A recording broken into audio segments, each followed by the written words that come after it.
Hola queridos amigos, nuevamente con ustedes, el doctor Maximiliano Moreno, el médico que ha trabajado en los Andes, la Amazonía, la costa de Ecuador, y que justamente hoy les va a hablar acerca de la historia de la medicina y de la salud en Ecuador desde el año 1968 hasta el año 1991. Habíamos visto que en el año 1968 se produce una reforma agraria. Esta reforma agraria cambió la forma de uso del espacio físico y que en 1991 se produjo la primera revolución indígena, o la primera gran movilización indígena que permitió a los indígenas de la CONAIE, Confederación de Nacionalidades Indígenas del Ecuador, obtener territorios fundamentalmente en la costa y en la Amazonía, y los huasipungos, legalizar los huasipungos en lo que eran las haciendas de la sierra. A partir de ese momento, y poco antes de que se dé esta gran reforma del 68, la primera reforma agraria, está en el poder Velasco Ibarra. Velasco Ibarra hace algo extraordinario que no habían hecho ninguno de los otros presidentes. Crea la medicina rural, el seguro social campesino y crea la educación rural. Entonces los estudiantes de medicina tenían que pasar un año en las áreas rurales, en los campos, en las parroquias, cantones y provincias del Ecuador. Y esto produjo una de las cosas más importantes. Esta transformación de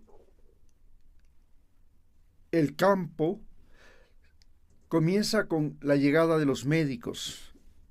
Los médicos llegan a trabajar en áreas rurales, en aquellos lugares hasta antes de la medicina rural, del seguro social campesino. La medicina era básicamente una dádiva que daba la Iglesia Católica a las parroquias, las iglesias católicas en cada una de los cantones, parroquias y pueblitos. La Iglesia Católica tenía su botiquín, tenía una enfermera, y ese era el principal auxilio.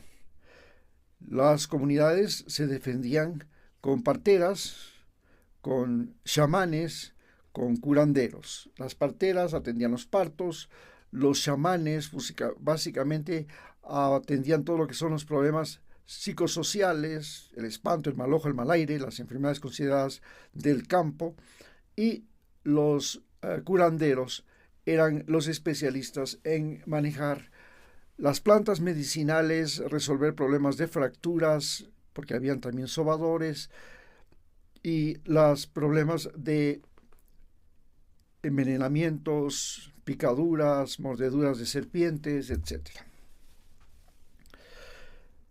Cuando llegan los médicos rurales, también llegan las medicinas. Entonces se produce una gran expansión del mercado de medicamentos. Y finalmente la medicina rural convierte a los ecuatorianos en adictos a los analgésicos, a los antibióticos y a las vitaminas. Lo mismo hace la medicina del seguro social campesino.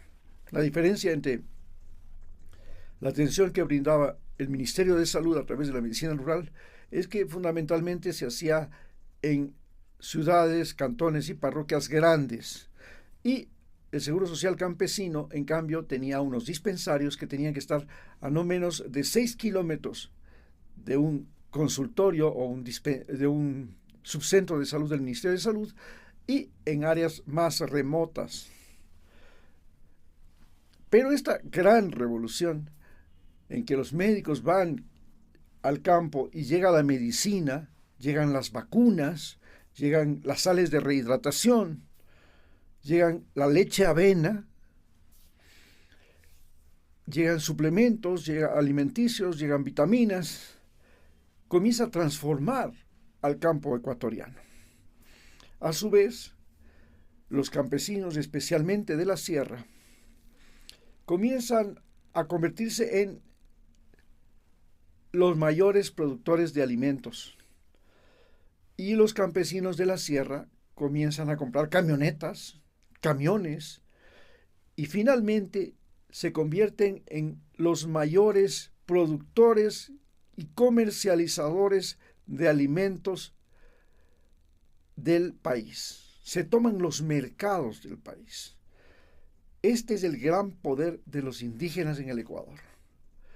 Ellos, que producían coles, rábanos, lechuga, trigo, cebada, quinoa, avena, etcétera, etcétera, van llevando todos estos alimentos a la costa. Y en la costa vienen trayendo frutas, pescado, yuca, verde, en fin.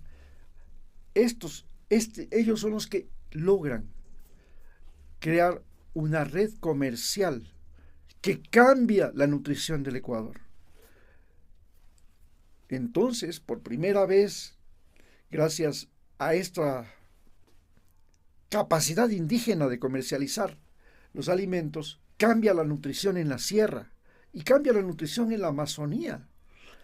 Los indígenas tienen hasta el día de hoy la capacidad de movilizar y de llegar hasta el último rincón del país, a la última parroquia donde haya una carretera.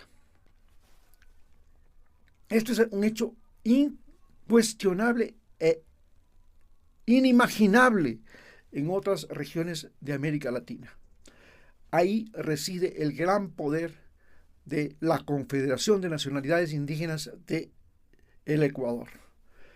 Y cuando se suben los combustibles, son los indígenas los primeros que salen a protestar. Lo hemos visto en las últimas manifestaciones, lo vimos en el 19, lo vimos en el 23 y ahora lo hemos visto en el 26, en el 25 con el paro que hicieron contra Daniel Noboa. Porque son extremadamente sensibles al valor del diésel y de la gasolina, porque ellos son los mayores transportadores de alimentos del país, abastecedores de alimentos de los mercados del Ecuador. Bien, pero ¿qué sucede cuando en 1991 llega el cólera? El cólera llega por primera vez en el Ecuador. En el Ecuador no se conocía el cólera. Y por lo tanto, no teníamos ningún tipo de inmunidad. Cuando llega el cólera desde Perú a Ecuador, la masacre que produce el cólera es espectacular. En máximo 48 horas la gente moría con un vómito y una diarrea que era de agua lechosa, que salía por las nalgas y que salía por la boca, y ese vómito era mortal. Con 3 vómitos de eso se acababa todo. Creó pánico. Fue la primera vez que los medios de comunicación crearon la noticia y vivimos en tiempo real, como se dice, el drama de una epidemia como fue la epidemia del cólera. Ante esto, el presidente Rodrigo Borja, que tenía a un brillante profesor de la Facultad de Medicina, el doctor Naranjo, que además había estudiado plantas medicinales del Ecuador, organizó la primera red nacional de agua potable. Y gracias al agua potable fue que se pudo combatir el cólera. Gracias a las rehidrataciones y los servicios de emergencia de los hospitales. Se crean los servicios de emergencia de los hospitales. Bien, con eso concluimos esta parte para entender qué pasó desde 1968 a 1991.